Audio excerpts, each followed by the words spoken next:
Doing that.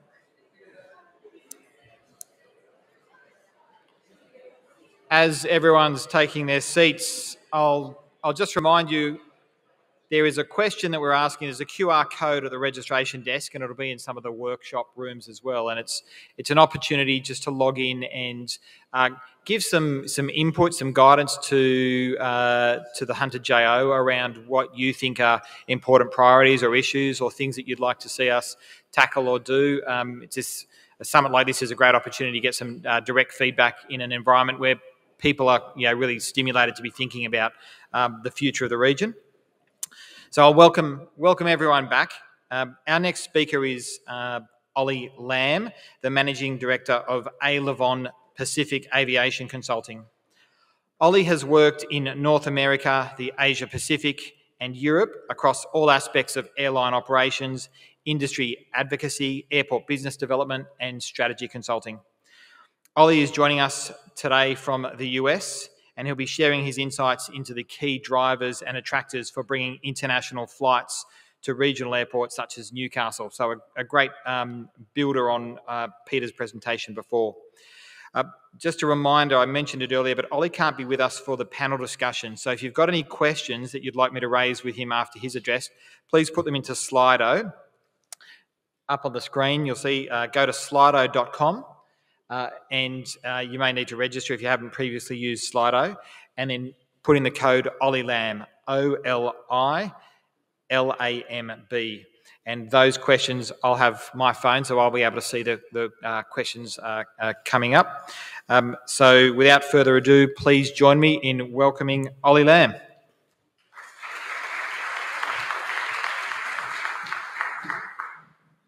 Well, thank you very much, everybody, and it's an honour to be here virtually today. I wish I could be there with you in person. I'm actually in San Antonio, Texas, at a conference which is all about bringing airlines to airports around the world, and it's the first time we've done this in person for quite some time, which is hopefully an indication of the way the world is going. But as I said, it would be lovely to be there with you in person, but thank you nonetheless for having me virtually. Today, I'd like to talk to you a little bit about the commercial aspects of bringing new international flights into regional markets like the Hunter. And I know you've heard from Peter this morning about some of the infrastructure advancements that Newcastle Airport has undertaken and how Newcastle Airport is ready to take long-haul international flights in the near future. So without further ado, I thought I'd start off by sort of talking to you about why I'm here today. And honestly, this started off with a bit of a why me question that I had. So I'll give you a little background on who I am, but more importantly, why I love the Hunter so much. I'm one of those many people out there that I've discovered in this industry who always wanted to be a pilot as a kid. And I call them frustrated pilots. And growing up, I spent pretty much every weekend in the Hunter in either Colburn or up in Mudgee.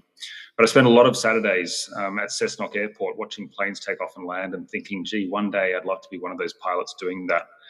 Never did I think I'd actually be sitting here and talking to people from the Hunter about how you make the Hunter go global. So it's a real honor to be able to do that today. I started my business. I actually didn't start in the aviation industry. I started in the resources industry, consulting and then providing business advice to iron ore companies. But really sort of worked out pretty early on that I wanted to follow my passion, which was aviation, and set up my business in 2009, which was all about advising airports and destinations on how you grow your business. Actually, Newcastle Airport was one of the first, I call them guinea pigs, but we call them more formally clients in our industry, who took a chance on me as a young mid-20s professional who said, look, I think I can do some good things for Newcastle Airport, please hire me. And Newcastle Airport took that chance on me, and I've been in their debt ever since.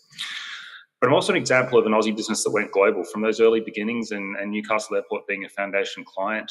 We've gone global, and we now work for 80 airports and destinations around the world, from the middle of the Atlantic and Bermuda all the way to Perth on the Indian Ocean, and pretty much everywhere in between. But closer to home, we've worked with some really important regional airports that they've gone international for the first time. We worked with Sunshine Coast to get their first international services from New Zealand. We've worked with Hobart Airport and regaining Tasmania status as an international gateway point to Australia. We work with Canberra, but across the Tasman over in New Zealand, we've worked with Queenstown, and we all know how successful Queenstown has been in really sort of becoming a key gateway to that country. So we've seen a lot of examples of airports around the world who have tried to make this step as to go from a primarily domestic airport to an airport that now has exposure and becomes a gateway to their country. And my goal for a very long time, and will be for a very long time, is how do we go about building a global hunter. So I think, I'm really honoured and hopeful that I can give you some ideas today that will be really helpful in achieving that goal together.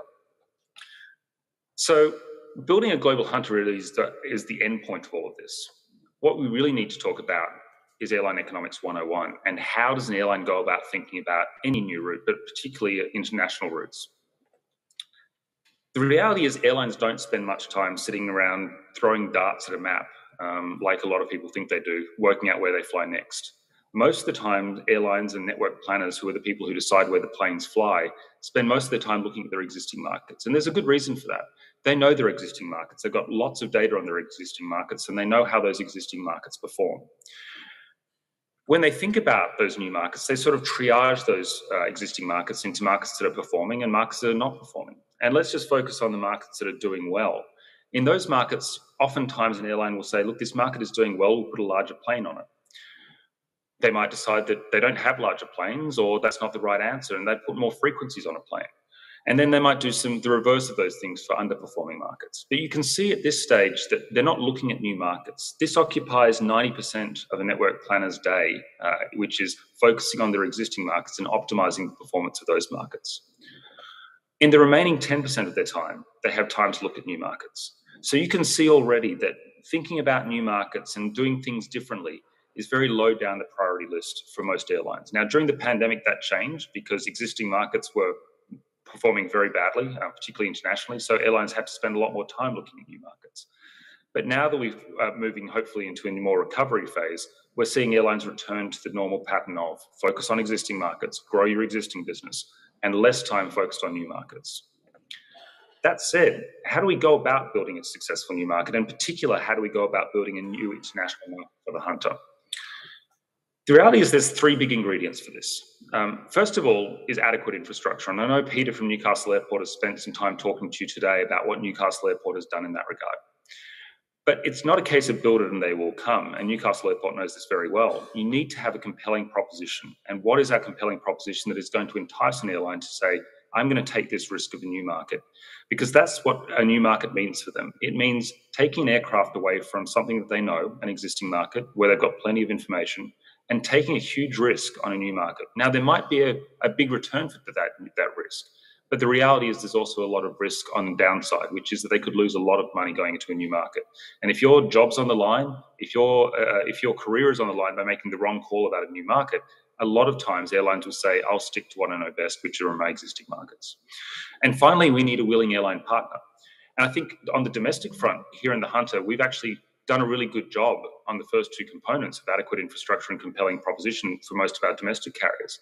But until the pandemic, we actually faced a situation where the airlines weren't willing to invest in new routes out of Newcastle because it didn't fit their business models. They were very focused on their hubs in Sydney, Melbourne, and Brisbane. That's all changing now. But as we think about the international market, we also need to find willing airline participants who are interested in launching new regional routes. Suffice it to say, a new market is a significant undertaking, and it means years and years and sometimes decades of work when it comes to international markets. And it's usually the last option for an airline. And to put it in a Newcastle or Hunter context, airlines will be far more comfortable adding more flights between Newcastle and Melbourne and Brisbane than they will be launching a new flight from Newcastle to Asia. As a result, it's a big undertaking, and that's why we all need to work really hard together and cleverly to make sure this works. So I don't want to focus too much on the airport and physical infrastructure, which is that first box you can see on this slide, because I know Peter's done a great job talking to you about that this morning. I want to talk about the other aspects of airport infrastructure or air services infrastructure that go into considering whether or not the airline can actually fly to Newcastle. So beyond whether or not the runway is long enough or strong enough, the next step is you might do all the work in the world. You might even build a customs hall to allow for international flights. But you've got to get the support of your government agencies. In particular, when it comes to our context in Australia, we've got to make sure that our federal agencies are on board. And that means making sure that they staff it adequately to allow for international flights. It's all well and good to have international facilities, but if the government doesn't fund it and if the government doesn't staff it, those international flights can't land. Beyond the infrastructure requirements of the airport itself, the other really important aspect is whether or not the aircraft can actually fly it. And it's one thing to say, we would love to have a non-stop flight to Singapore or Bali or Honolulu or Los Angeles. The second question is, well, which airlines can actually do that? And many cases, the reality is that the type of aircraft that's been needed has just been too big for the opportunity that we've been able to offer in the past. And finally, the aspect of infrastructure that sometimes isn't physical at all is whether or not there are actually treaty rights that allow this flight to occur. As we move into an international space in Newcastle Airport, we're now confronted with, can the airline actually fly it from a legal perspective? And between any two flights, two countries, if you launch a new flight, you've got to make sure there's an agreement between Australia and that country to allow for those flights to occur. Now, all of these agreements are different. All these treaties are different. Sometimes they actually specify in those agreements which markets can be flown, and sometimes it's as simple as one point in Australia to one point in the foreign country. Other times, in fact, more often, Newcastle is actually a huge beneficiary of this because it might say you can have limited frequencies into the big four cities in Australia, which are Sydney, Melbourne, Brisbane, and Perth, but unlimited frequencies into regional Australia. So sometimes these treaty rights can work in our favour, and I'm hopeful that as we go forward, we find that is the case. But before we go too much further, I want to do some truth-telling around what we have to face here in the Hunter, because without knowing what our weaknesses are or our blind spots, it's going to be very difficult for us to go to the next step. So 3 big facts about markets. The first one is that very few markets are supported by one direction demand. And what I mean by that is we might go out there in our community and find lots of interest for flights to a certain place, Bali, Fiji, Phuket, really interesting, fun places. But the reality is there's very few markets out there that can support markets which are purely driven by Australian resident travel going on vacation. From that perspective, even if we went after those markets, and even if we were successful in those markets, they might represent 1 or 2 international flights a week for Newcastle to markets which are predominantly Australian residents travelling for holidays. It doesn't end up making a global Hunter. That said, it doesn't mean that every market we go out there has to be a 50-50 balance between Australian resident travel and visit travel. There are plenty of markets, in fact, all of our markets overseas have a balanced mix between Australian residents travelling, visitors coming in, leisure travellers, business travellers, people who are travelling for education purposes, people who are travelling to see friends and family. The other big fact that we need to confront is the fact that even though the Hunter is a big market, and even though the Hunter is growing quickly, it's still considered a small market for long-haul services. And that is something that we've faced for a very long time, which is when you look at flying to Australia, which is a long way from most parts of the world, chances are airlines are going to pick the biggest markets first. And when it comes to Newcastle and when it comes to the Hunter, for a long time, we've been way down the list, hopefully in the top 10, but at the lower end of the top 10 markets that they would consider flying into.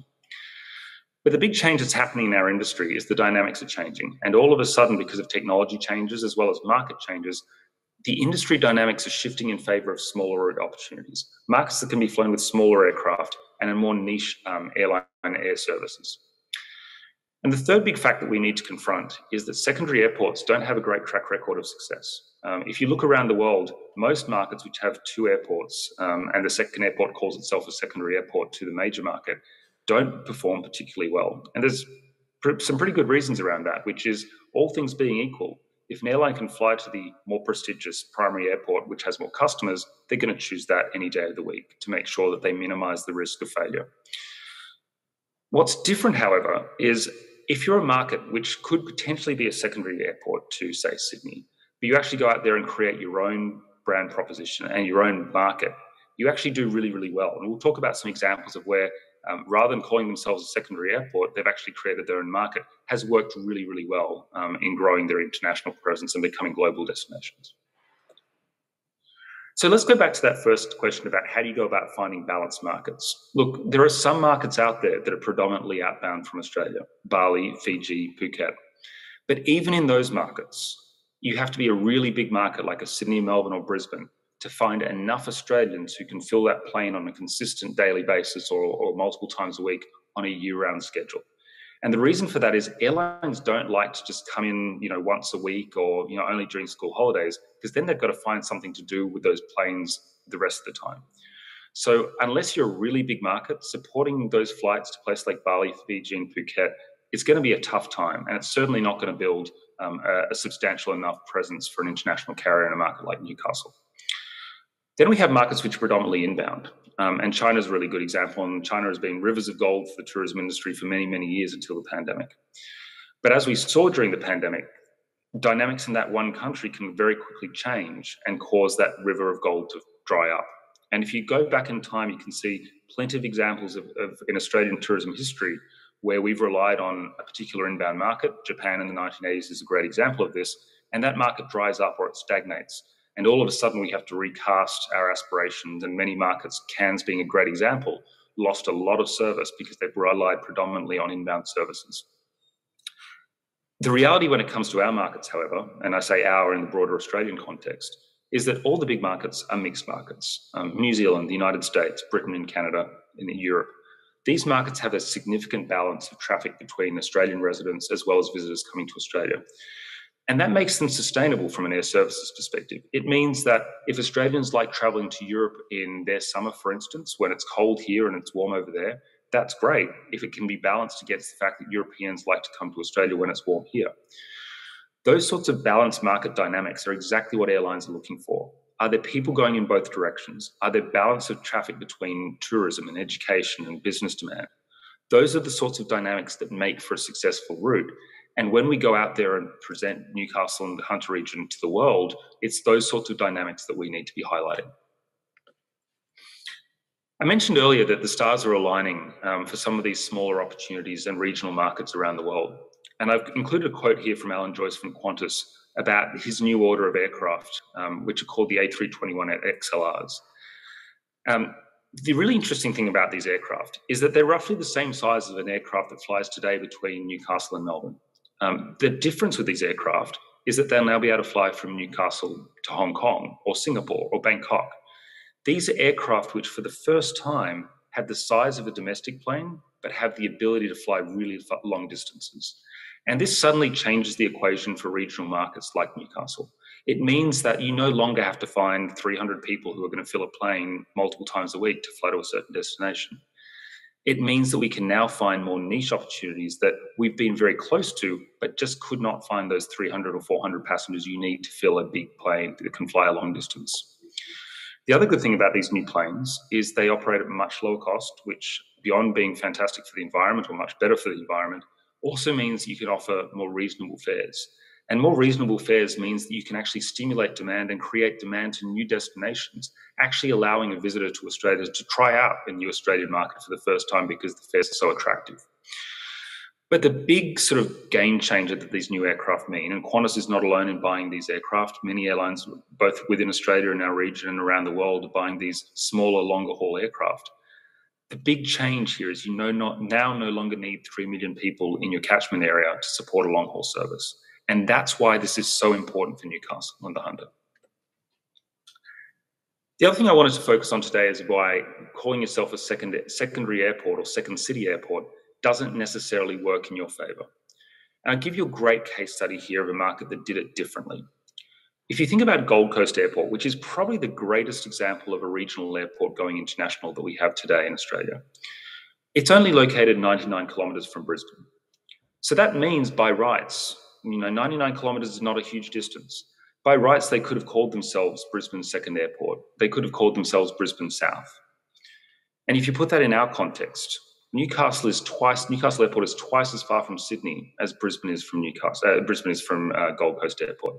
So you can see there that Gold Coast Airport could very well have called themselves Brisbane South, and thankfully Newcastle never calls ourselves Sydney North. But the other thing that Gold Coast does really differently is they position themselves and they lean into their brand image. They lean into what their market offers. They showcase their beaches. They showcase their theme parks. They showcase the Australian icons of geography and animals. What you never see them doing is you never see them showcasing Brisbane. That's not what Gold Coast does. Gold Coast has lent into their brand image and their market proposition and says, we have something to sell to the world, which isn't we're number 2 in a big metro market. It's we're something different and something compelling. And around the world, we've seen international markets that have done a very similar thing. So San Diego Airport in California is located roughly the same distance from Los Angeles as Newcastle Airport is from Sydney. And what San Diego has done really successfully is leverage both the strength of its own resident market and says we have a strong, growing, wealthy market dominated by certain industries like defense, many familiarities with Newcastle. And through that, in the last decade, have attracted non-stop flights to London and non-stop flights to Tokyo. Previously, they sat in the shadow of Los Angeles and that huge behemoth that is Los Angeles Airport and had flights going everywhere. But they carved out a niche and said, we have a wonderful proposition here for both residents and visitors alike. And it was successful in attracting international airlines as a result. On the other side of the United States, in Florida, Fort Lauderdale did a very similar campaign competing against Miami Airport. And it's even closer to Miami. It's located about half an hour's drive from Miami. But Fort Lauderdale built a wonderful proposition around we're a better vacation destination than Miami.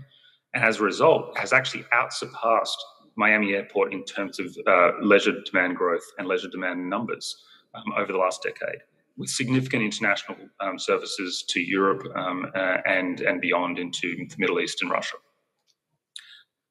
By contrast, there are examples out there of markets which have not lent into their own unique identity and have tried to rely on somebody else's identity, calling themselves a second airport to a major market. And a great example of this is one we're all familiar with, which is Gatwick. Many of you know just how congested Heathrow is, and many of you know how big a city London is. But Gatwick Airport, located to the south of London, has for the longest time struggled to attract the premium airlines and the prestige that London Heathrow has always had. The challenge we've always seen has been that airlines have been forced to go to Gatwick because they couldn't get into Heathrow. Heathrow was full. What we saw, however, during the pandemic was something that we all feared in this industry, which is that when airlines had a choice, they would rush to the primary airport. And they did. As soon as Heathrow became less full because there were fewer flights, all the airlines that were located at Gatwick up sticks and moved over to Heathrow. And it's going to be very hard to dislodge them now. So we know that building a second brand image in a major city, and there's plenty of examples around the world of this being even worse than Gatwick's situation, building a brand image which leans into somebody else's identity doesn't work. But leaning into your own brand identity and building up your own market proposition is a much stronger appeal to a global airline who says, hey, this is something new. This is something different. I can believe in this. I can see why this is different. This is not a choice between Sydney or Newcastle. It's a choice between adding a new market, which is a unique proposition for us. And that said, the Hunter has outstanding international appeal, or at least international appeal potential today. And I know you're hearing from Destination New South Wales later today, who have a much broader understanding and a much deeper understanding of how you build international appeal than I certainly do. But when I look at what Newcastle and the Hunter region offers, it offers the big four icons of what international visitors to Australia want. It offers the incredible geography and scenery that we know that the region offers. It offers the food and wine, which have become incredible ambassadors for Australia on international markets. The wildlife that has been the iconography of Australia for the longest time, and the sporting culture and the cultural dreams that the world has of Australia are epitomised really in Newcastle and the types of activities that we do in the Hunter. So from that perspective, at least from when I talk to airlines, these are the exact things that airlines want to see when they're thinking about bringing visitors to Australia. We shouldn't forget, it's not just the pretty images of great beaches and surfing that attracts airlines. It's also the other attributes that define a market. Here in Newcastle and the Hunter, we have an incredible university. And universities, especially world-leading universities like the University of Newcastle, drive international appeal. It brings in students, it brings in researchers, but beyond that, it creates international prestige for people who ultimately work in the business world overseas. And you'd be surprised by how many times I go and talk to airlines in Thailand or Indonesia or China, and they've gone to university in Australia and they know a certain market really well. So leveraging our alumni networks of people who've gone off and worked in foreign countries really helps in showcasing Newcastle, and having a university like University of Newcastle is a huge attribute that not many regions can actually say. Our business and industry has obviously underpinned our economy and drives us going forward. And that's something that's really important for an airline considering flying to Newcastle. It's very rare that you come across an airline that doesn't have a business class cabin. And they know that that business class cabin is predominantly filled by people traveling for business. Having a strong business market and businesses that are engaged in international travel, and something that we have in the Hunter, is a real attribute again. Our defence industry, again, is a real asset to our market, because we know that defence themselves, as well as contractors to defence, engage in significant international travel.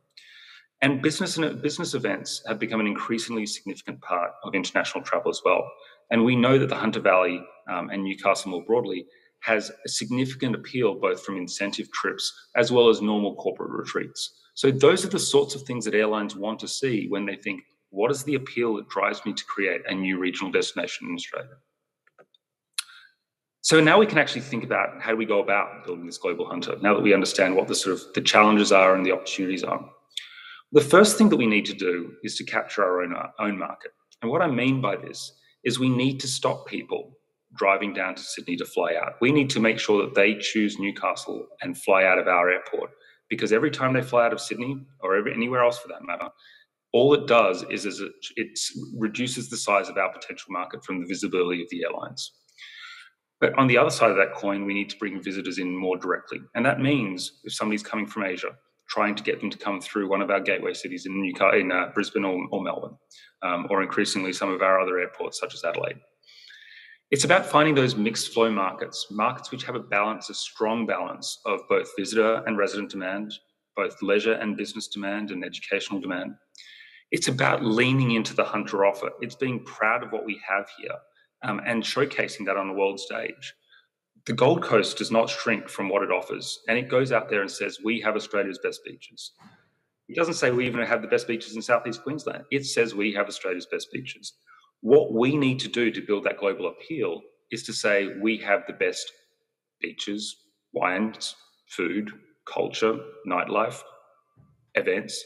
Those are the sorts of things that we need to compete on the global stage to really attract those visitors and to really engage the airlines in why should we consider Newcastle and the Hunter as our next destination. And the final thing that we need to leverage is the dynamics that are happening in our industry. So these nimbler aircraft, these smaller aircraft that can fly further than ever before at lower cost, really have changed the game in our favour. And that's why Newcastle's moment is now, and why we now have this huge opportunity to bring the Hunter to a global stage. So with that, I want to say the global hunter is coming, and it's all up to us to work really hard in thinking about how we go about showcasing our appeal, finding those right markets, and finding a willing airline partner to make us a global hunter. Thank you very much.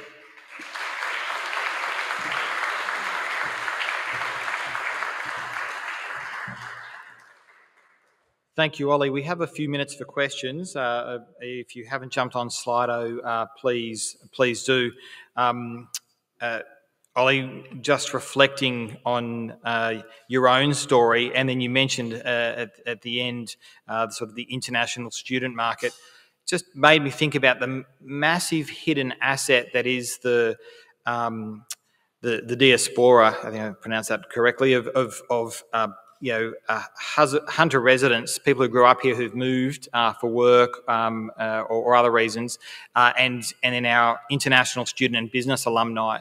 And what happens to that group of people once the hunter is globally connected is a really fascinating question for me, and it is a huge hidden asset.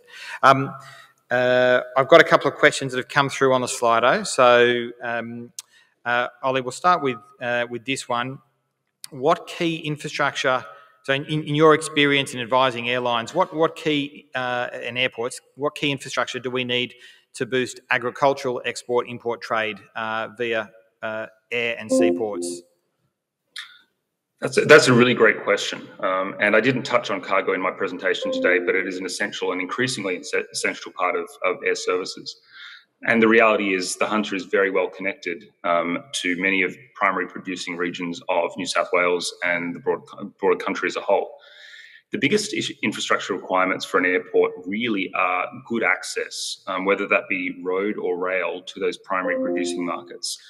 And the second biggest aspect that I've seen in my time has been ensuring that those flights that we bring in from foreign markets, if cargo becomes a significant component of those flights' success, are timed at the right time of day to actually allow people to get food from, or primary produce from, the farms or the distributors onto the plane in time. And I worked with a market in South Australia where they were selling significant numbers of crayfish into China. But the issue around it was that you needed to get the crayfish onto that plane that day to get it to market the next morning. So making sure the plane left in the afternoon out of that market in South Australia was absolutely critical to give it enough time to get to market by the next morning.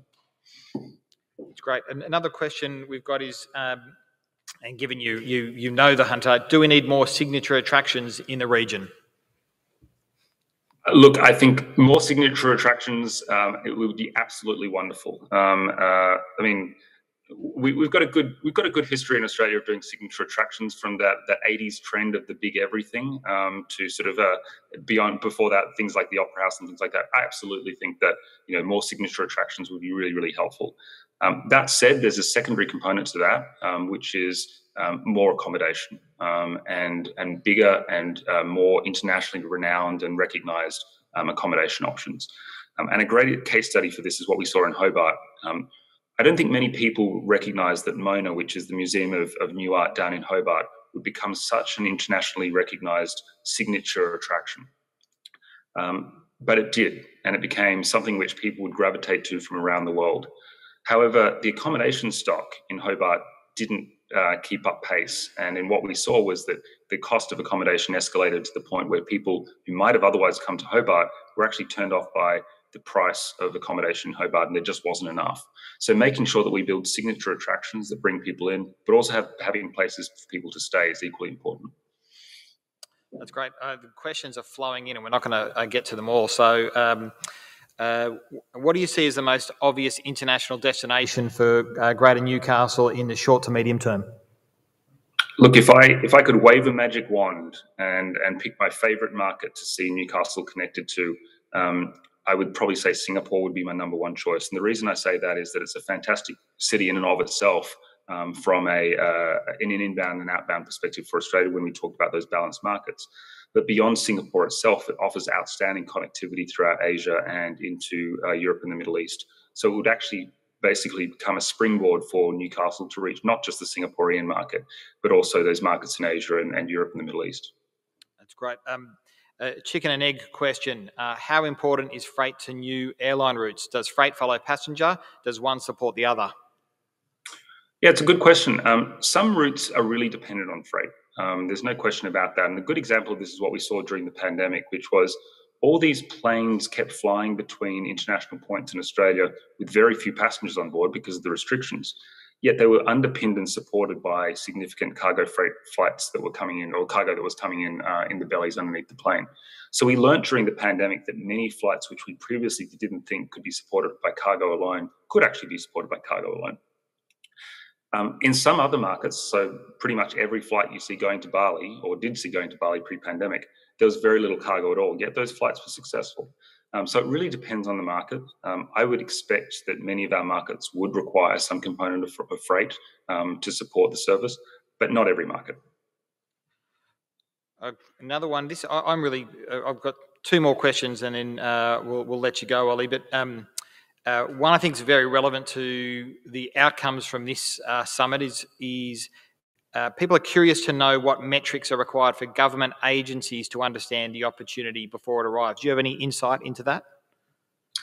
Yeah, I mean, it's always an interesting conversation with government agencies, because you mentioned chicken and the egg before. Certainly, I know that when we talk to government agencies around staffing and basically building the right facilities to attract or allow for international flights, oftentimes it's tell us the airline that's coming and we'll staff it up accordingly. The problem is we can't get the airline to commit unless they know that there's going to be adequate staffing. So it becomes a bit of a circular argument, which is the airline says, well, we're not going to commit an aircraft in 12 months' time if you don't have border facilities and you don't have border agencies staffed. And similarly, the government very sensibly says, we're not going to send people to Newcastle Airport to welcome flights which aren't guaranteed, because then we're just wasting taxpayers' money. So it's a difficult conversation to have. The long and short of it is, you absolutely need to have a commitment from government agencies that they will staff international flights before an airline will actually commit. And another one that I'm quite interested in, I might just reframe it. It's around different economic opportunities, sort of catalysing the next economic opportunity. So can a strong proposition for tourism in the Hunter drive interest in inbound business investment?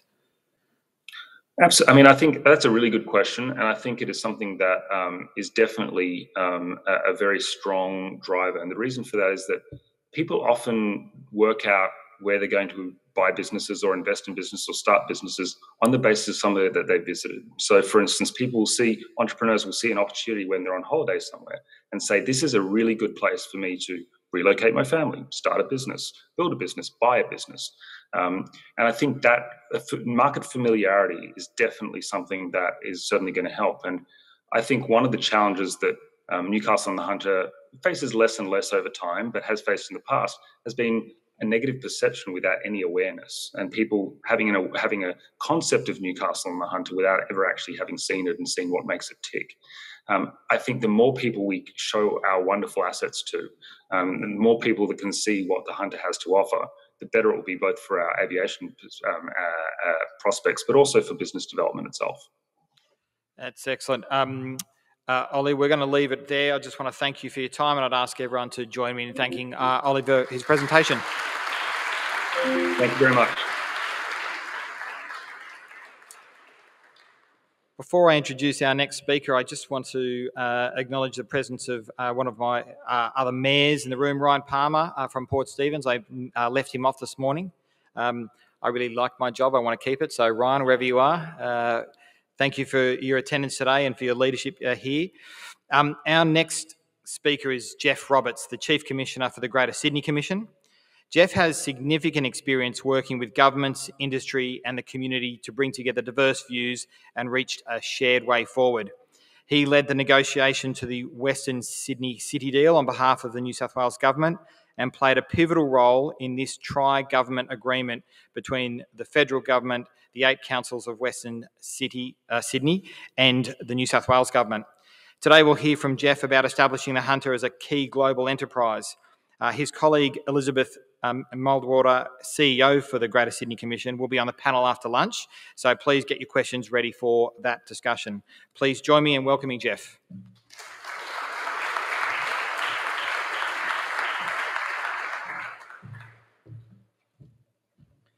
Thank you, Joe. Thank you, everybody, for giving me the opportunity of speak. Can I particularly thank the elected representatives? I think there's 5 or 6 mayors in the room today. I thank you, each and every one of you, for listening. I wasn't going to do this, but having just heard Ollie, can I just tell you a quick story about Western Sydney Airport? I actually think Western Sydney Airport is incredibly relevant to what we're trying to do in the Hunter at the moment. A couple of things I've learnt about Western Sydney Airport. It used to be called Sydney's second airport. It's now called Western Sydney Airport. So you might want to reflect on Ollie's message earlier about being second to somebody else. I don't think you should do that either, but I think you do want to have your cake and eat it. And I think being part of, and what I'm going to mostly speak about this morning, a sort of mega region, whatever we're going to call it, the 6 cities region, actually gives you the opportunity of having breakfast, lunch and dinner. And why would you say no to any of those strategies? So I'll come back to that in a minute. In terms of city planning, metropolitan planning, there isn't an asset in cities the world over that agglomerates more jobs than airports and ports. Maybe universities as well. The airport is actually not about the airport. The airport is about what the airport facilitates for the whole region. The activity of the airport is significant. I don't know whether this is still true, but I've always thought about this. About every 1 million passengers you get 10,000 jobs, direct jobs. They're critical. But the real elixir of an airport is the indirect jobs. In Western Sydney, we made a decision very early on at local government, at state government, at federal government level, that we were not going to build an airport, we were going to build an airport city. And I reckon that's your key opportunity in front of you. We could have built Western Sydney Airport like Hong Kong Airport, where there's a very fast train with 2 stops and a 30-minute time difference between where the airport is and where central Hong Kong is. Most of us will have been and use that Hong Kong airport in our lives. That's not what we want. That's not what the people of Western Sydney want, and that's not what the Hunter and Greater Newcastle wants. So concentrate on the consequences of the airport as much as the airport itself. The other thing I've learnt about Western Sydney and Western Sydney Airport is we completely underestimated freight. Completely underestimated freight. The whole agribusiness, the rise and rise, the digitisation of agriculture in Australia is nigh. There is no difference between how you grow tomatoes or peaches or fish or whatever your particular agricultural pursuit is, and making widgets inside a mine, or where the technology is the same. We live and die by a 36-hour farm gate to plate international doctrine. I was most interested in Ollie saying that Singapore was his favourite. I've spent a lot of time in Singapore in the last 5 years trying to work out why Changi Airport is probably the most famous and the most successful both passenger and freight airport in the world. You should see how they do freight. So we are talking here about bonded goods, about reform at a federal government level, about how we get, let's be silly about this, a kilogram of beef off the Upper Hunter, driving in a truck to drive straight through the airport, straight onto the belly of your international planes. That's what we have to do to compete with Singapore. Singapore is setting themselves up as the Asia-Pac, Indo-Pac hub for agribusiness. How are we going to compete with that?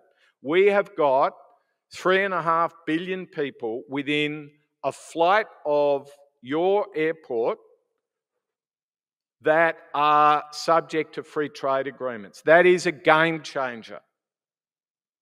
So do not underestimate the freight, because Western Sydney won't be able to cope. And in any case, why would you want the leftovers from Western Sydney?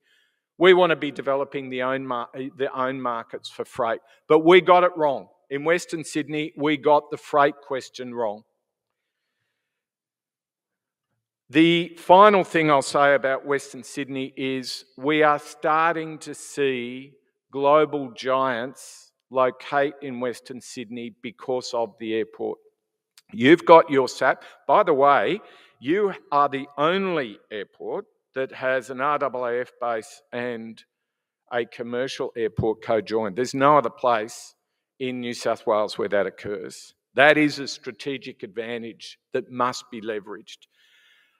I personally have been involved with some negotiations and conversations with global giants like BAE, like Lockheed Martin, like Hitachi, like Mitsubishi Heavy Industries to locate here because of that co-join activity. So you get one job in, 4 jobs outside. One job in, 4 jobs indirect. That's our job, is to bring home the bacon in that regard.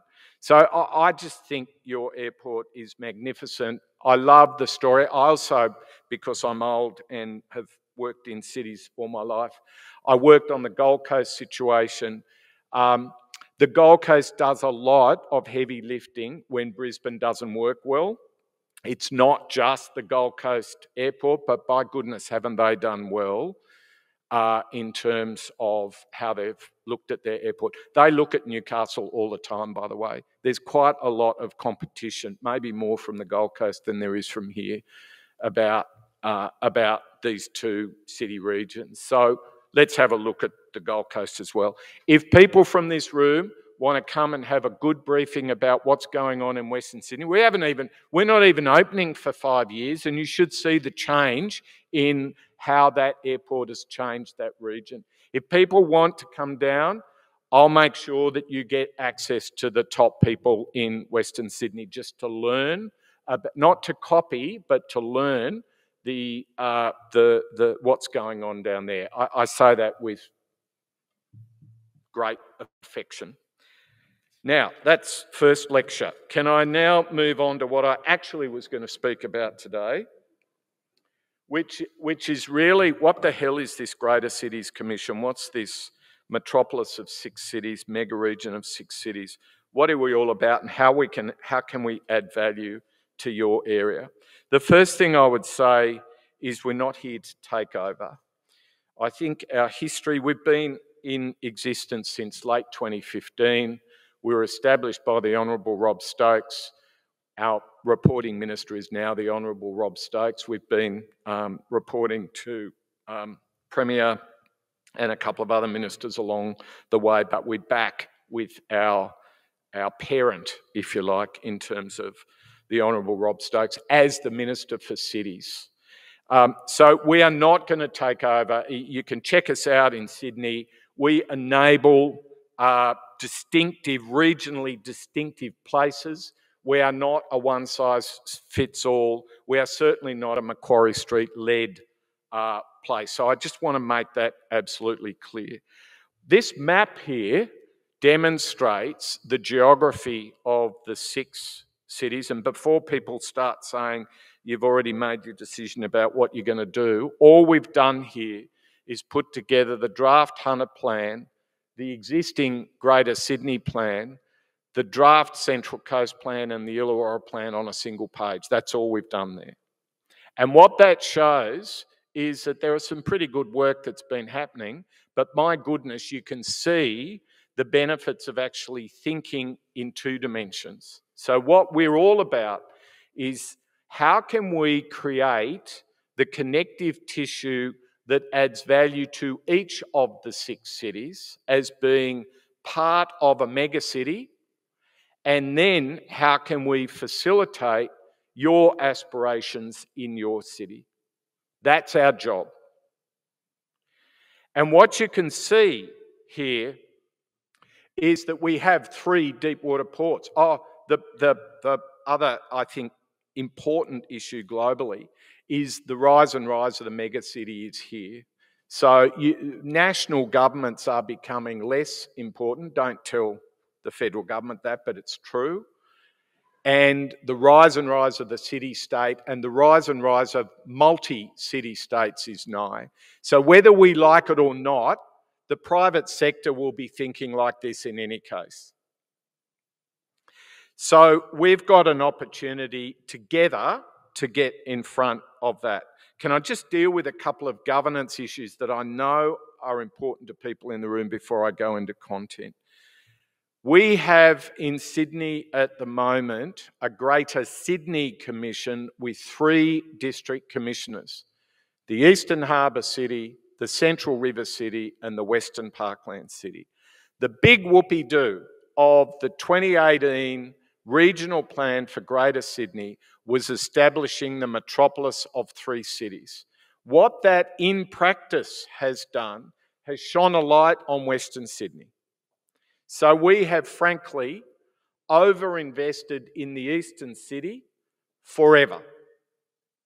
And what we ended up with was an economy, and you can still see it today, an economy of a lot of the jobs in the East and a lot of the housing growth in the West. Now that is a problem, because what you are doing is subjecting more and more people to long commutes, and what we know is if people commute for longer than about 30 minutes each way a day, you get social implications of that, you get economic implications of that, and you get fundamentally equity implications of that. Lack of workforce participation, impacts on women and vulnerable communities and so on.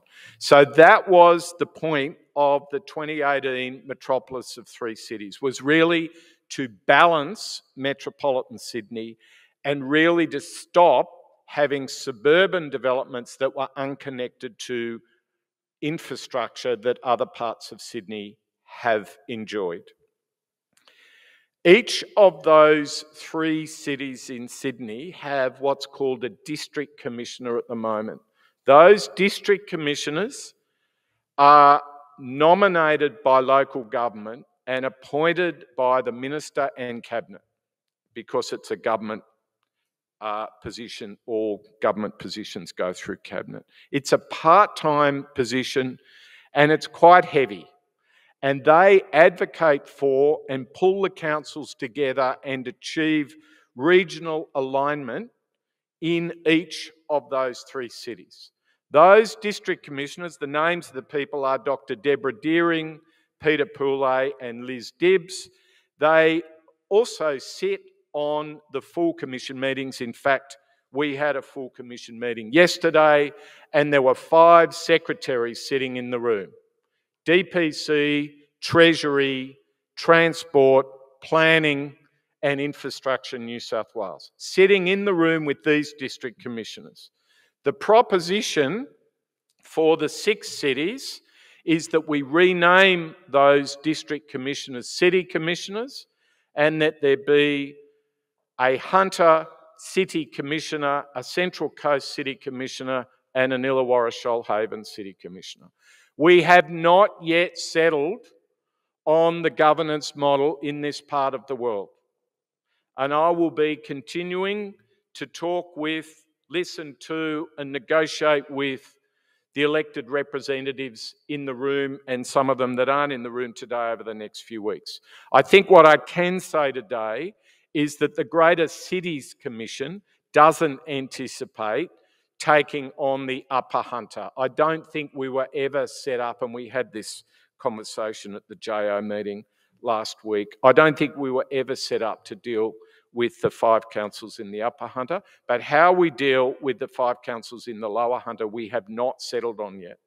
And I'm sure Rob Stokes will want to play a role in that space as well. But there will be a rep from the Hunter, from the Central Coast, and from the Illawarra. This is not to discombobulate, if that's a word, the local democratically elected mayors, Lord Mayor, and councillors in this area. This has a function of collaboration, of prioritisation, but with a very strong mandate from local government to make the pie bigger. So that's important.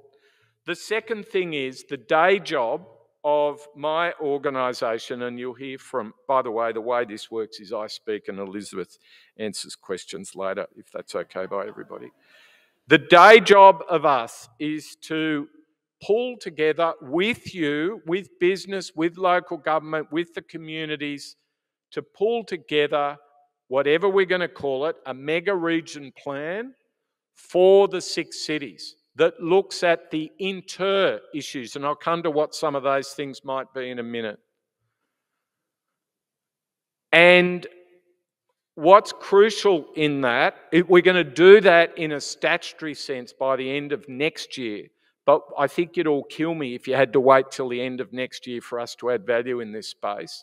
So what we are going to do is to produce a strategic directions, an intentional document, maybe a 20, 30 pager that looks at the strategic directions of the greater mega region plan or implementation strategy. I don't even know whether we'll call it a plan, by the middle of this year. Now, there isn't a person in the room that won't be interested in that. And we will be talking, listening, thinking, providing evidence for what goes into that 20 or 30 pager immediately. So that's our regional planning function.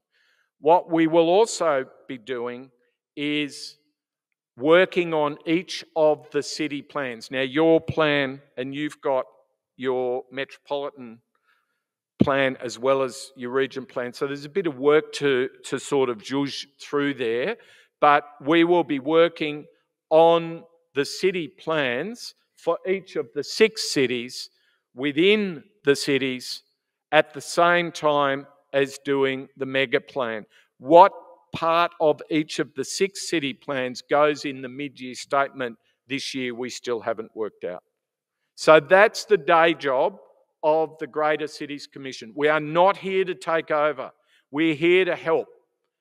Trust me, I'm actually from Goulburn, by the way, so I'm really pissed off that there isn't a 7 cities commission and that Goulburn isn't the 7th city, given that we have the big ram in Goulburn, but that's for another day.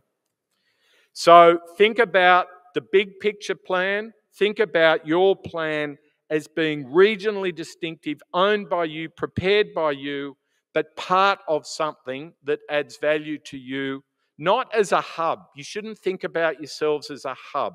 You will have a function, it's probably around energy or I don't know what it's going to be around.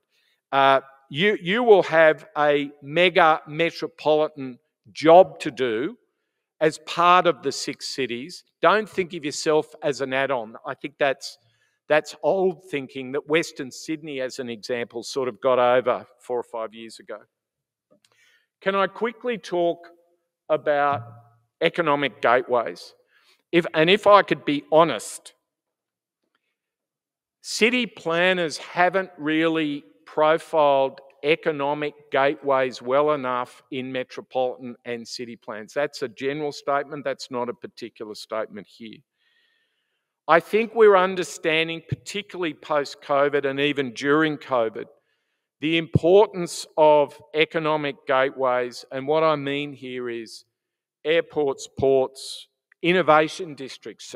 Elizabeth and I had a crucial conversation this morning with arguably the most famous thinker and practitioner in innovation districts. Some of you may know her, Julie Wagner from the Brookings Institute, just this morning, talking about how we can get our innovation districts humming better, where the new black of how we organise cities is not about where Westfield regional shopping centres are, because that's how we've done it to date. But the new black is universities. The new black is CSIRO. The new black are our hospitals. The new black is our research institutions. You've got those to burn up here. What you haven't done is been allowed to or able to capitalise on that. That's what an innovation district can do for you. So you've got John Hunter, you've got a really classy university. I don't know whether Alex is in the room and he'll hate me for saying this. You probably need a couple of other unis in the next 20 years. What we see in innovation districts is usually an ecosystem of more than one university playing out. You've got your downtown activities. How wonderful has that transformed? You've got Williamtown. I think the SAP at Williamtown has got capacity to burn. You've got Hunter Park and you've got all the other places that you know better than me. So airports, ports, there's a big issue at your port which we hopefully can help with. Industrial employment lands, a big piece of work for the Commission, and some of you may know this, is the industrial land work we're doing at the moment. To cut to the chase, we've had in the last 20 years a general rezoning of industrial lands to mixed use. We all know that mixed use means high-rise or medium density residential with vacant retail at the floor plate level. Not on, not on. You can't have functioning ports, airports and these economic gateways if you fill them up with resi. It's a big issue here, and it's an even bigger issue between Green Square and Kingsford Smith Airport in Sydney if you want to see that. The other thing we do need to be thinking about is economic corridors, and I'd welcome a conversation with you people about where you think the economic corridor should be up here. Can I come to the potential big moves, and can you concentrate on the word potential there, because I don't have government authorisation. Mind you, we are an independent statutory authority, which is a benefit of, I think, working with us. I think if you think about that can I just ask that I don't read about this in your newspaper tomorrow, because won't necessarily be, if you want to keep working with me, it won't necessarily be good for my career. However, what are we going to say in this 20 or 30 pager in the middle of the year? These are the potential big moves at a mega region perspective. We can't be silent on connectivity, right? So that means rail, that means port connectivity, and that importantly in a post-COVID world means digital connectivity. The sort of romantic view that everybody's happy to work from home is, in our experience and our evidence, absolute rubbish. People are not happy to work from home, and many people don't have the space or the capacity to work from home. What we are seeing is an increasing number of people that are interested in hybrid work outcomes, but they don't necessarily have a nook or a study down the end of the hall to be able to work from home. Digital connectivity is a major equity issue for our cities and for your city. Moving forward, we've got to focus on that. The first one's pretty big, right? The second one is there is a moment in our nation's history, in New South Wales history, in your history, and in all the other cities' history, where we really do need to grow up and move from a logic of a build-it economy to an innovation economy or a knowledge-based economy. How long have we been talking about this big switch? It hasn't happened yet. I can see as we move into a different fiscal environment in the next 5, 10, 20 years, that the need to move to a knowledge-based economy is right before us. That increases the need for economic gateways to be important. So the role of CBDs, the role of regional centres, the role of innovation districts, the role of universities, the role of your health campuses become even more important. So that's all very well at a meta level. Number 3 really talks about your intra-city level. I've heard from just about everybody, talking about the frustration around providing local infrastructure, prioritising local infrastructure to get housing supply, housing diversity happening, and making sure that the place-making that happens and the social infrastructure quotient that happens is there. I think we can help in that space. The First Nations agenda we cannot ignore, either within your city or across each and all of the cities. We have our social commissioner is Natalie Walker, our First Nations commissioner, and if I could ask that we come back to you on that and listen to you, but also maybe we push back a little bit on that one as well. The fifth area is the one that I think you're best placed for, even though you've had some announcements in the last couple of days that are in the short term quite challenging. The whole big switch to decarbonisation is surely where you are positioned to lead, not just within your region, not just within the mega region, not just within New South Wales, not just within Australia, but globally. So they would be 5 of. They're there as potential, but I didn't want to leave today without giving you some flavour of where we see the big moves. If we then talk, and this is not to be ignored, the question of how we implement, why would you bother working with us? How can we add value? And every story we hear internationally at the moment is actually not about the stuff of cities, it's about how you govern cities.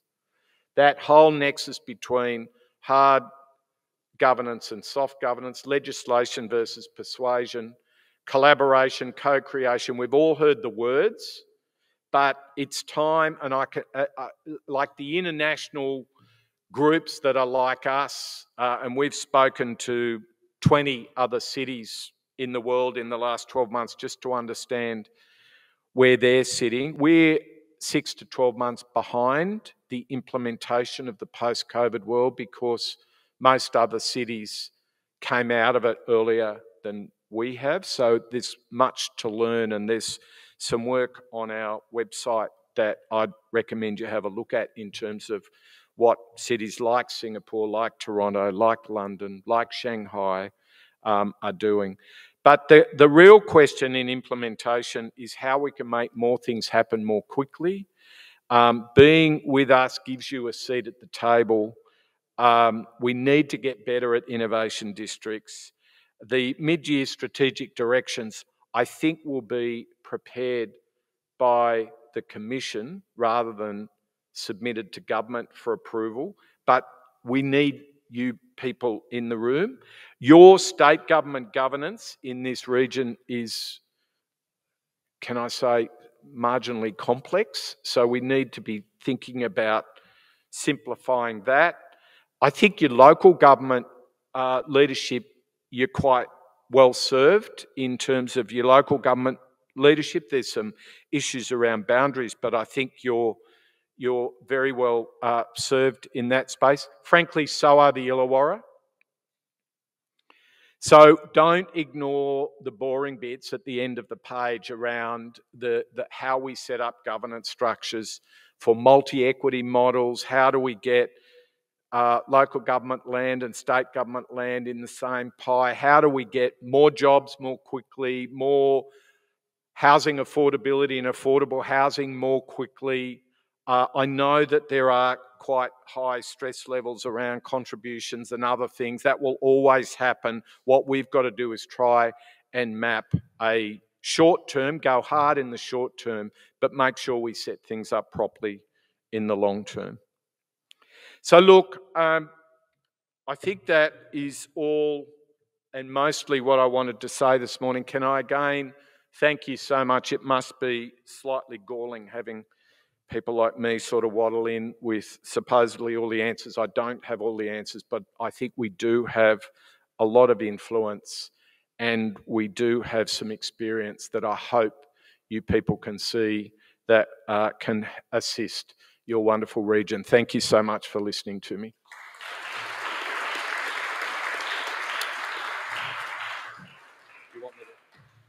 He didn't want questions.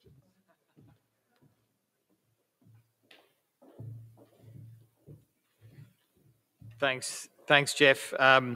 There's a lot in that. I think thinking about some of the excellent insights you had around some of the metrics for airports, and then some of the thoughts around the role of the Greater Cities Commission in big moves in city planning and governance machinery, pose some really fertile ground for thinking about, okay, how do they end up influencing the products and the services and the visitors that will ultimately drive the outcomes that we're looking for. So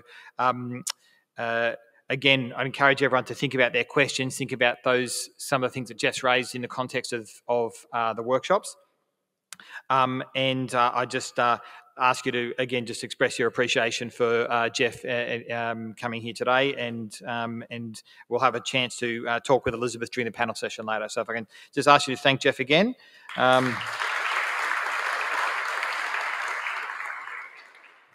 Our next speaker is Stephen Mahoney, the General Manager of Product Policy and Engagement with Destination New South Wales. He has held senior roles for multiple airlines with Tourism Australia.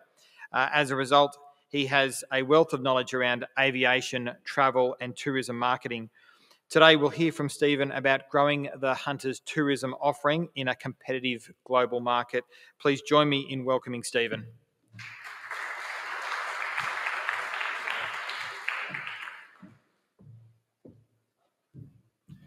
Good morning, everybody. Thank you for the introduction, and I'd like to thank Teresa Dargan for that very warm welcome to country, and acknowledge the fact that I am here on Awabakal land and pay my respects to elders past, present and emerging. You'll notice that I've changed the title of my presentation from the tourism offering to the visitor economy offering, and I'll explain why as we go through. So first of all, a little bit about Destination New South Wales. We are the lead, the champion and the voice of the visitor economy within the New South Wales Government. Our purpose is to deliver social and economic benefits to the people of New South Wales by growing the visitor economy of the state.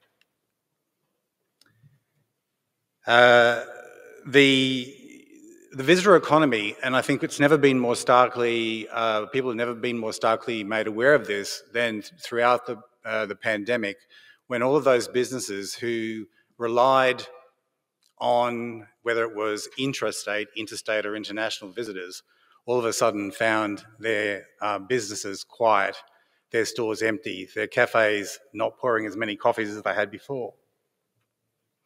The truth is, the visitor economy touches every part of the state economy, and it's important that we recognise this, and that's certainly very much a part of why we're shifting away from talking about tourism and travel to the visitor economy. Here we are in the Hunter region, an area with a very substantial visitor economy. Just looking at those numbers, I think one of the most important things that stands out for me is that you have a very large number of day trip visitors, and that far exceeds the number of overnight visitors, and that should be one of our targets moving forward. And you can see that in the visitor economy strategy and the numbers that I'll speak about in a minute in terms of where we're attempting to head towards in the year 2030. But key to the success of this, and it's a theme that I want to talk about a lot today, is collaboration. You've got lots of different parts of the state that make up the Hunter region. You'll only be successful if you put aside parochial boundaries, some of the history of the past, and actually work together. And I can't encourage you more than I'm able to today to actually really embrace collaboration moving forward. So the Visitor Economy Strategy 2030, what is it and why did we develop it? It's not just a roadmap to grow the visitor economy to 2030. It is a bold plan that has come out of a changing world, turned upside down by catastrophic bushfires and by the effects of COVID-19, that requires a fresh new approach to turbocharge visitor economy growth, and not just to look at it in the long term, but really to look at building back better. I think a lot of people are looking at us emerging from the pandemic and things going back to the way they were before. I think we all want it to. We haven't been through this pain and we've had to endure so much change that otherwise, had we not gone through the pandemic, would have been really difficult for us to do. We've been forced to do it. We should look at what we want to take into the future and not just fall back into old habits. The first, or some of you may be familiar with the Visitor Economy Industry Action Plan, the first of which was developed in 2012, and it was targeting visitor expenditure for the year 2020, the quantum of which was roughly 37 billion. A new plan for 2030 was developed in late 2018, and it set an ambitious target of tripling that overnight visitor expenditure to 55 billion.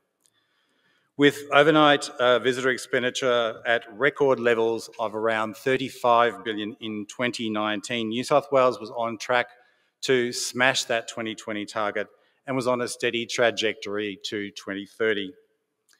And as I said before, no one foresaw the disruption that would come from the bushfires and the COVID-19 pandemic.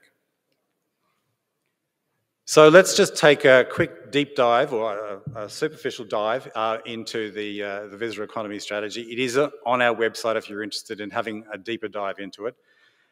So first of all, talk about the vision. The vision for the state visitor economy is to be the premier visitor economy of the Asia Pacific by 2030. And the significance of this is that we're no longer looking at how we compete with our other states and territories.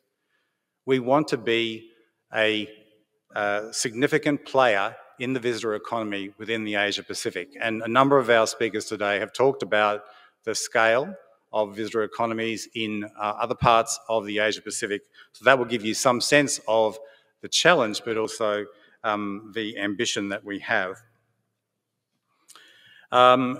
The strategy is divided into three components. The first of all is what we're calling recovery through to 2024, and the ambition here is to return the visitor economy to 2019 levels. As I said before, we were growing very strongly at around 36 billion in 2019. There's been lots of discussion today about the new Western Sydney Airport, and that's sort of defining I guess the outer boundary of the next phase of the strategy, which is our accelerate phase.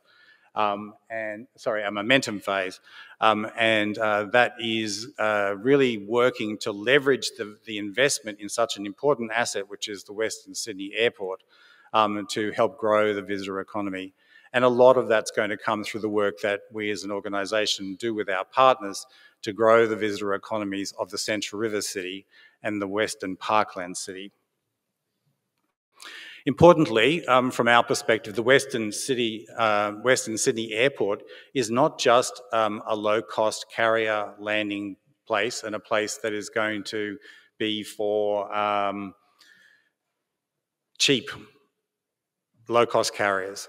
And a lot of the debate which is focused on how do you get people from Western Sydney Airport to the Eastern Harbour City, so into the Sydney CBD, we believe is misplaced. While transport connectivity is very important, focusing on it just being a place that you land and you go to somewhere else is not really the appropriate approach, which is why we're taking a very strong focus, a laser-like focus, on working with stakeholders to grow the visitor economy of those other two cities in the Greater Sydney area, notwithstanding the wonderful work that is now underway in terms of developing the 6 cities, and obviously in that context, the visitor economies of all of those 6 cities.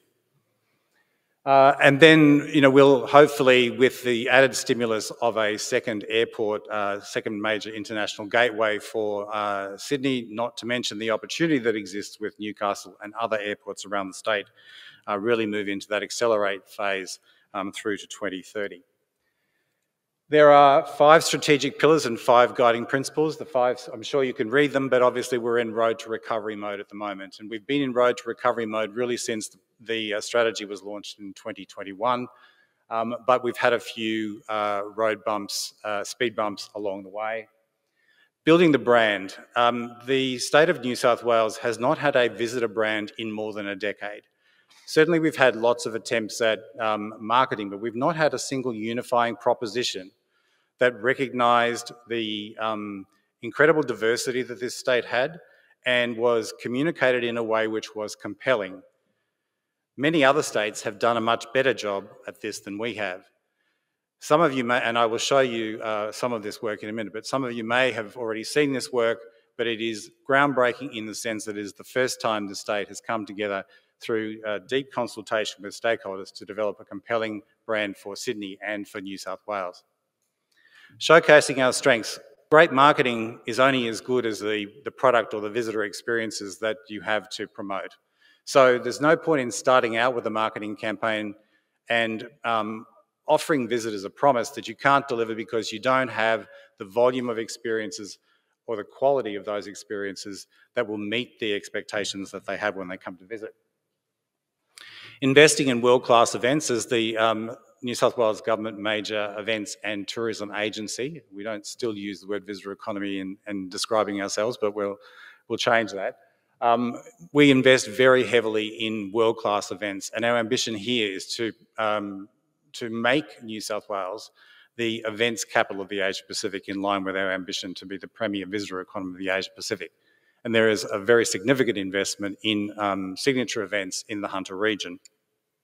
And then finally, facilitating growth. One of the things we know is that there are many players involved in growing the visitor economy of this state, but many of them historically have worked independently.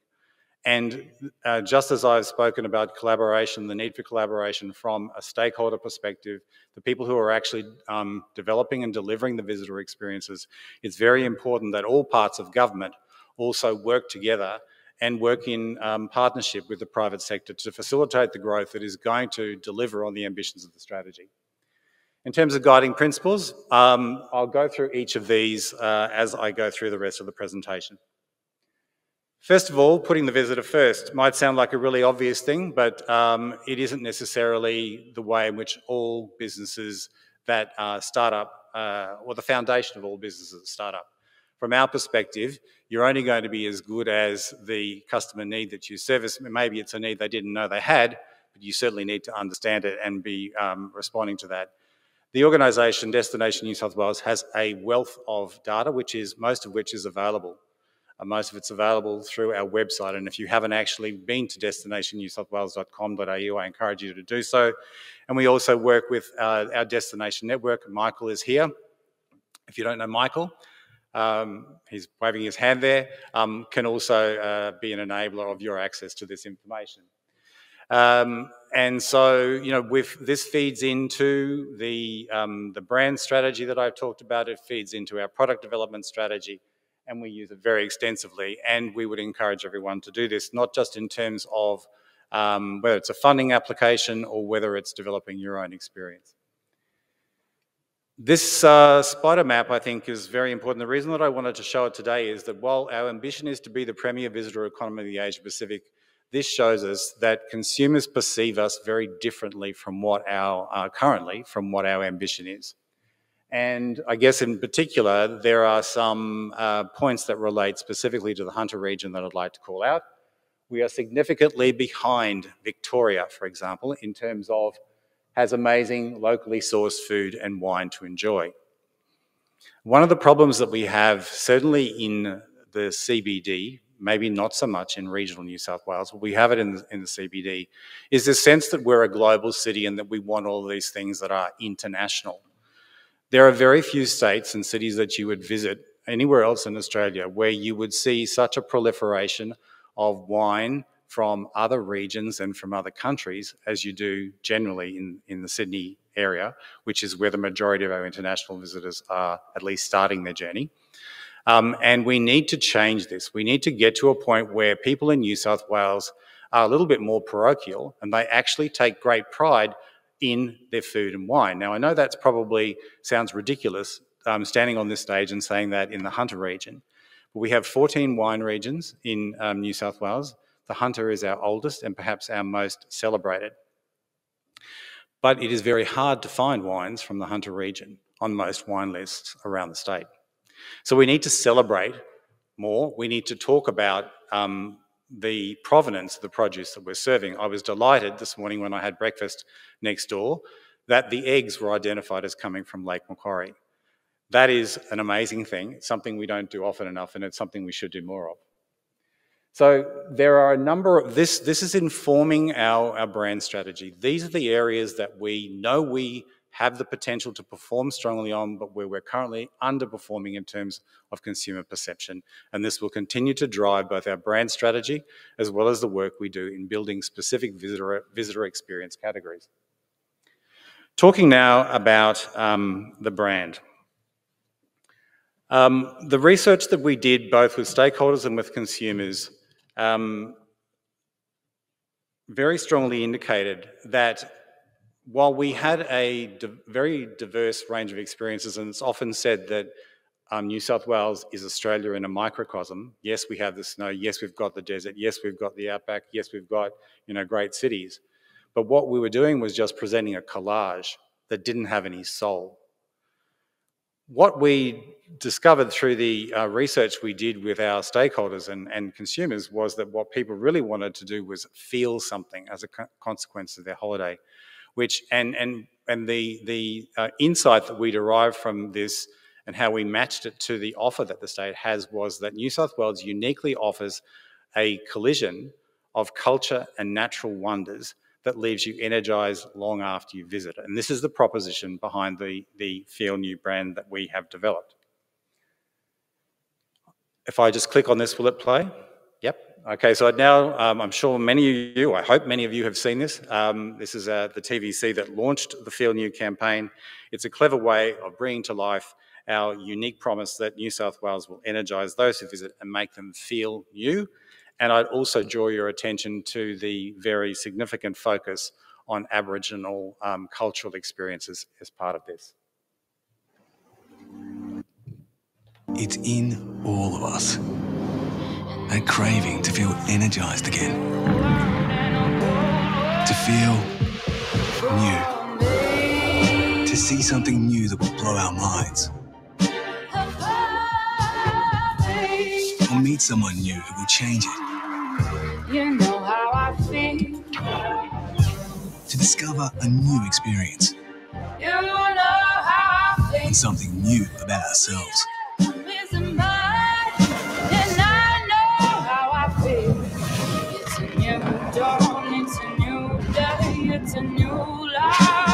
Welcome to New South Wales. A place to feel alive, feeling good. to feel free, and most of all, to feel new again.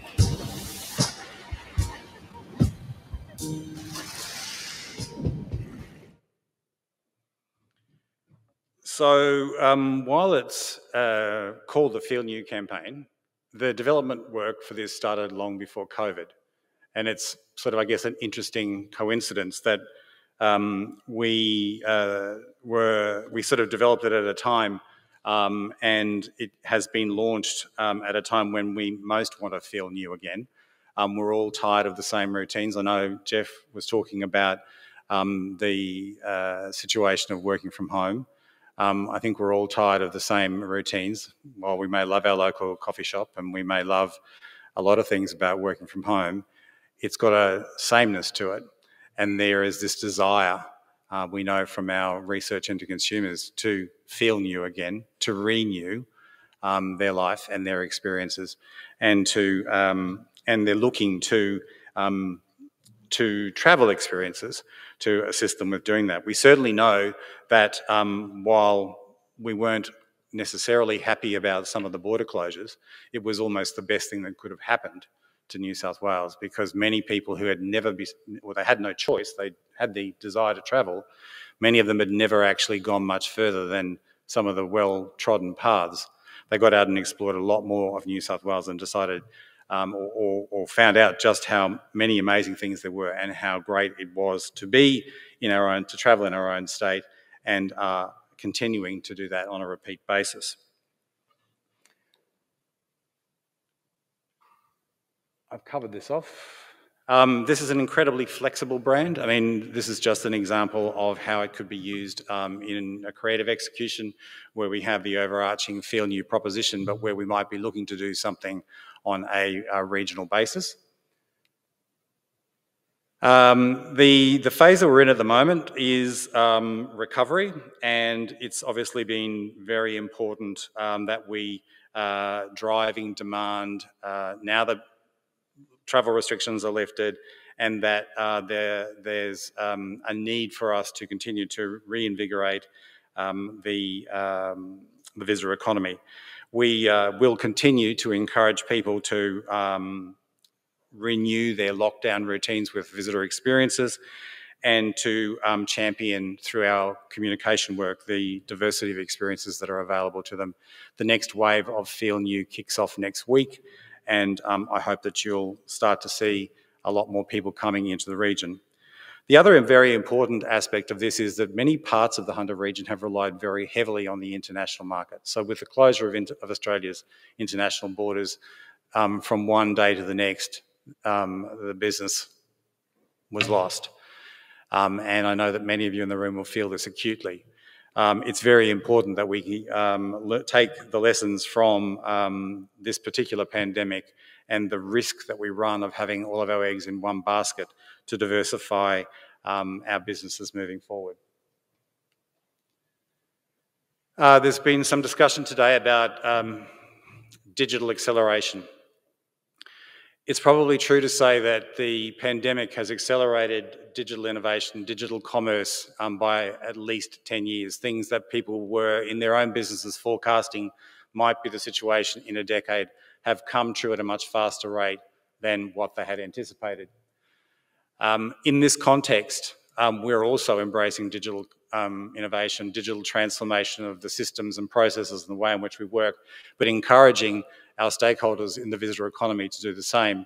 The first thing that I would like to talk about today is the Get Connected program. If you're not familiar with it, you may know it as the Australian Tourism Data Warehouse. It is a free offering from the New South Wales Government.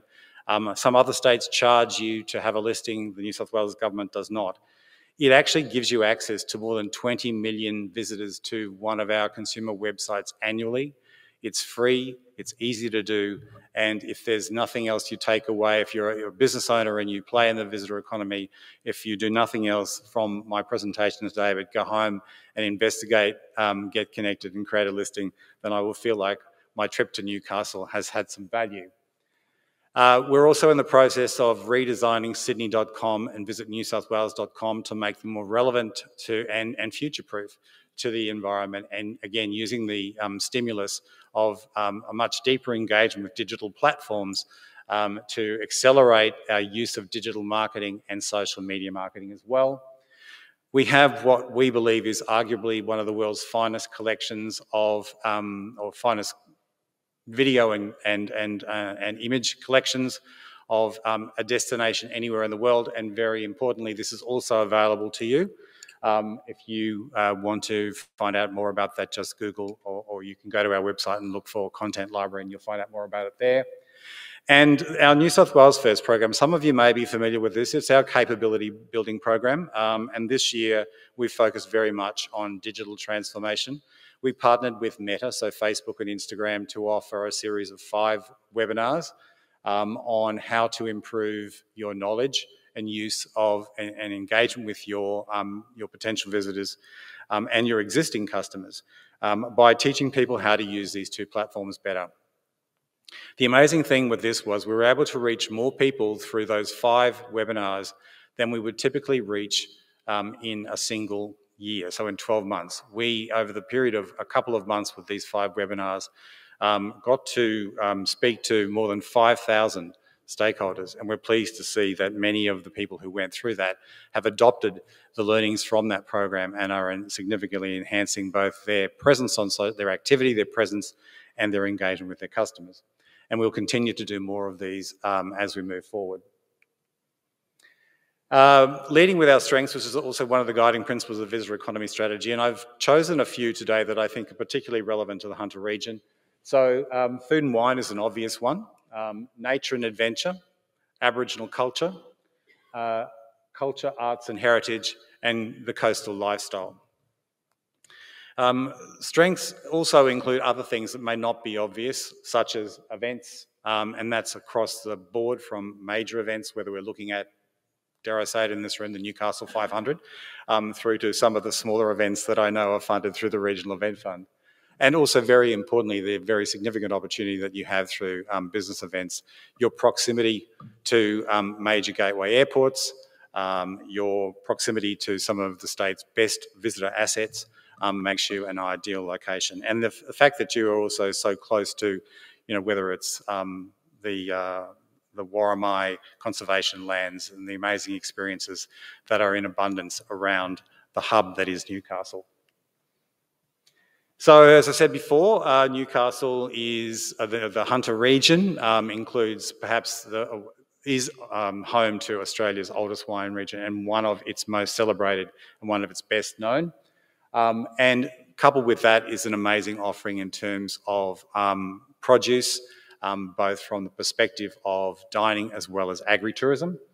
And many of the cellar doors in the Hunter Valley have worked with us through a program which we call Sip, Chat and Discover. And that was to work with cellar doors to encourage them to develop experiences that were something more than what would appear like going to a pub where you just went and someone poured you wine and you kind of had people who weren't very invested in it. And as we also discovered throughout the pandemic, when it was very difficult to know how many people were going to show up, by actually having bookable experiences, and that was the focus of this program, was creating bookable experiences. Many wineries didn't have a website. They weren't offering anything that was different. There was nothing that was really differentiated. So creating a bookable experience that was different. Surprisingly, one of the surprising benefits was that by knowing in the morning or the day before how many bookings you had for the following day, you knew how many people to roster on. So instead of having the waste that was coming from having 10 people working at the cellar door, when you knew you were only going to need 5, it delivered this sort of transformation of their business by offering a better visitor experience, but taking it to market using digital platforms was something that was also delivering great benefits to them. Nature and adventure. Obviously, you are surrounded by some amazing natural assets, whether it's national parks, whether it's great walks, a few, apart from the beaches that you have here in Newcastle, which are much celebrated for their wave breaks. If you go a few kilometres down south, and I'm speaking about this one because I go to Budgie myself and I know that I can go to a beach and pretty much be there on my own. You've got some amazing natural assets, and there is much more to be made of these. And very importantly, the New South Wales government is investing through a number of different agencies in making these accessible to visitors through trails and walks and all those sorts of things. Aboriginal culture. As I said before, it is a key element of the Feel New campaign, and we do this not because we want to do the right thing, but because we feel it's an integral part of, not just to do the right thing, but because we feel it's an integral part of what New South Wales has to offer. New South Wales is the most populous state in terms of Aboriginal people, and I don't know this for a fact, but I read it somewhere recently. Western Sydney is reported to have more Aboriginal people than the entire state of Victoria and South Australia. Now, that's an interesting fact, but what it really means is that there is a significant opportunity for us to work with Aboriginal people in lots of different parts of the state to tell their stories, to help them keep culture alive, and to create economic prosperity and to close the gap, which is a very important strategy for the New South Wales government. What's really important here is that many international visitors think that in order to have an experience of Aboriginal culture, they need to go to Central Australia. And we're here to tell them they don't need to do that, and that everything that they're looking for and more is available in New South Wales. And one of the great things about the visitor experience from an Aboriginal perspective in New South Wales is that you can be you can catch a crab in the far north with a local Aboriginal person. You can go stand-up paddleboarding with Clark and his crew in the mid-coast. You can have some amazing experiences here in the Hunter region, whether it's with the Warramai, the Wanarua people, or the local people here in the Newcastle region on this side of the Hunter River. And we will continue to work in partnership with the New South Wales Aboriginal Tourism Operators Council to ensure that the opportunity for Aboriginal people and business through business will continue to be realised, and that one of the unique features of Australia is this oldest continuous living culture, which is of great interest in the world and which is one of those standout characteristics or aspects of our destination appeal will continue to evolve and develop. We, as I said before, work very closely with NATOC, but I think I can see Dom in the audience from Tourism Australia, and we work very closely with them through the signature experiences on the Discover Aboriginal Tourism program, and that's helping take Aboriginal experiences which are Aboriginal owned, Aboriginal led, Aboriginal developed for Aboriginal people to visitors around the world. Culture, art and heritage. Again, there's this particular region is rich in history and there are so many wonderful assets. The investment in the upgrades to the Maitland Jail, the expansion of the Newcastle Art Gallery are all just examples of how the government is working across the board to help realise the potential, and how we as an organisation are working through our marketing programs to help take this message to visitors in Australia and overseas. And I did touch on the coastal lifestyle. I think this is something that's really important. I know a number of you who live in the area are probably dismayed during the holidays and on the weekends to see all those day trip visitors coming in and making it difficult to get a park, meaning you have to stand in a line at the coffee shop. But just recognise that that's an important contribution to the visitor economy and to the social outcomes for the region. And I would encourage you to work in partnership with other stakeholders in terms of the experiences that you have and how you can integrate all of these different aspects of the strengths for the region into, through partnership and collaboration, into your overall offering. I mentioned world-class events. As I said, our ambition is to be the events capital of the Asia Pacific, and Destination New South Wales invests very heavily in events all around the state. We announced 100 days to Vivid Sydney yesterday, kicking off that program. And I know you might say, well, that's in Sydney, but the part of the strategy that we operate is Sydney Plus. So, and we know that this works for people who are visiting Sydney to take in the kaleidoscope that is Vivid Sydney and to experience all of the amazing things that are part of the Ideas of Music program, are also interested in getting out of the city and do explore this region. So in addition to that, we have also announced the Great Southern Nights program, so Great Southern Nights, which happened last year. This year will be more than 500 gigs around the state. And I know last year, I'm going to go out on a limb and say it might have been Peking Duck that performed here. And I look forward to more of that programming being in Newcastle and in other parts of the Hunter region when that event takes place in the back end, Michael, back end of March, April, I think it is. Yeah. So some very significant events here, and the very important aspect of this is that Destination New South Wales invests in events which are visitation events. So they're not necessarily for locals. Council and other organisations do great local events. Our objective, our strategy is to invest in events which are going to drive visitor economy outcomes and bring in ex-region visitors to the area and encourage them to spend. And that's where, once they get here, that the importance of having a great number of things for people to do is very important. I won't spend any time talking on this. Obviously, this is something that is the underbelly or the underpinning of great strategy, and that's about being flexible, agile, and moving fast. Aviation attraction. This has been talked about today. The 1st of February, the New South Wales Government announced the $60 million Aviation Attraction Fund. That's over 2 years. I'm pleased to say that we are in conversations with Newcastle Airport about this, and it's not just this fund. We talk to Newcastle Airport about lots of things, and you are in great hands with the team, with Peter and his team here at Newcastle Airport. They're very enthusiastic. They mount a very compelling argument for why there should be partnership, and we're always very happy to have them be part of the conversation.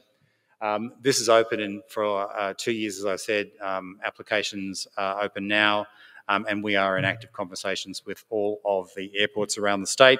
And very significantly, this is not just about international visitation, it's about growing domestic visitation. So we're talking to domestic airlines as well. And in Oliver's presentation, he gave you the sort of pyramid and talked about airlines not really being interested in necessarily as part of their normal business model in going to new destinations. Part of this for us is about stimulating airlines to fly to new destinations. And in that context, Newcastle Airport is very important. With the announcement of the reopening of Australia's borders on the 21st of February, so Monday, we've obviously pulled our international strategy off the back burner and we've dusted off the dust, and we are absolutely in high octane mode at the moment.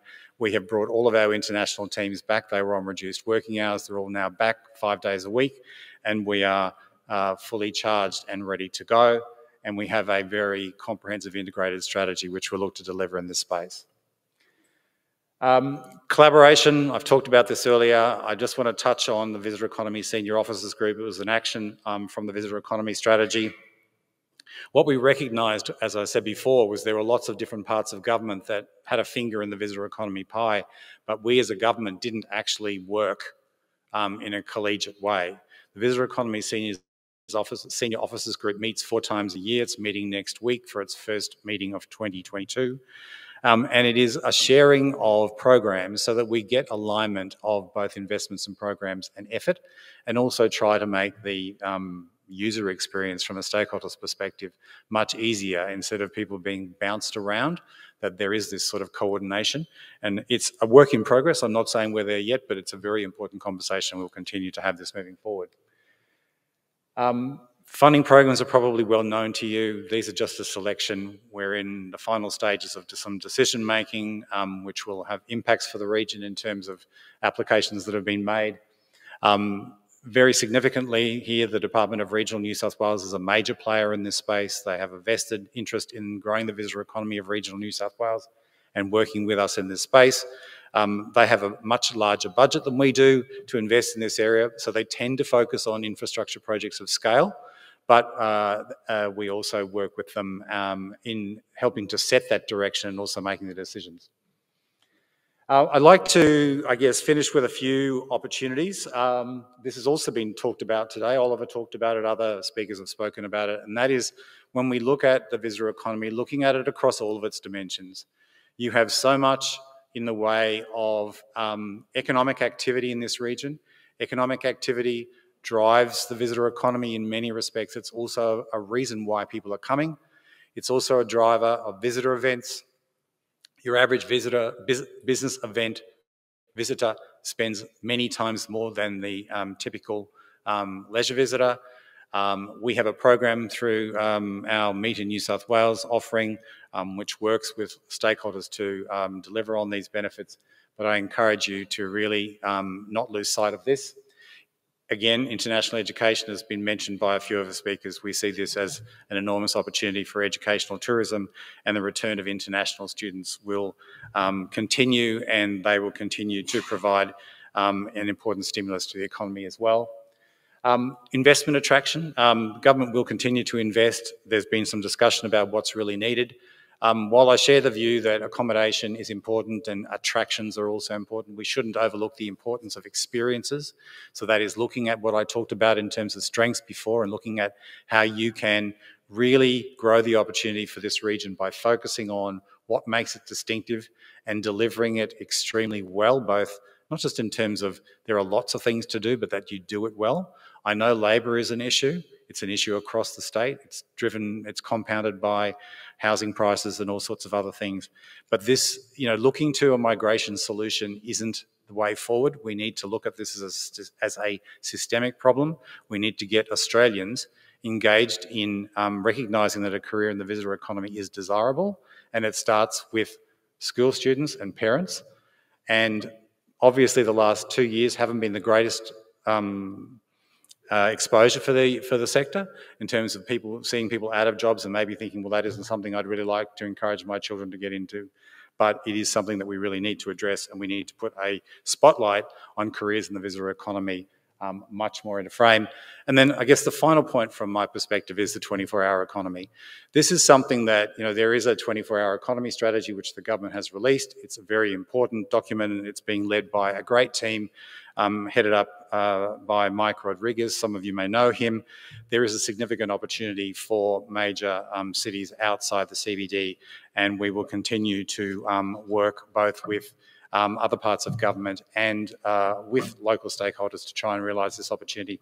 Not only is it an important part of the visitor economy, but it's also really important when you've got visitors who come to stay, but they just don't have a great time during the day. There's plenty of things to do at night. Thanks for your attention. I hope that's been of interest, and I look forward to seeing you again. Thanks very much.